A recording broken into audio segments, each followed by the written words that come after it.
Welcome to Man Does Tech, where I solve the problems you didn't even know you had. You start by choosing a sticky note with a firm adhesive. Test the corner so you know how much pull it needs. Once done, clear a flat surface and wipe away dust so the bond is clean. Now peel a single note slowly, leaving the pad as a hinge. This gives you control over alignment. Make sure to keep your thumb near the center edge to prevent curling, because precise placement matters for the popping effect.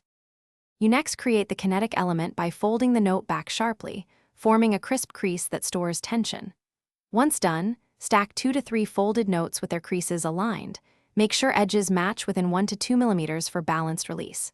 Press each fold firmly with a fingernail to sharpen the hinge. This increases the spring effect. As you build layers, test the pop gently so you can adjust crease depth and alignment for a reliable snap. You finish by positioning the stacked fold edge over the target and giving a short, quick flick to the lower corner. That motion converts stored tension into a pop. If it doesn't pop, make deeper creases or remove one layer to lessen weight and increase snap quality. Make sure to avoid damp or oily surfaces. Moisture weakens adhesive and kills the spring action. If alignment is off, restack and recrease.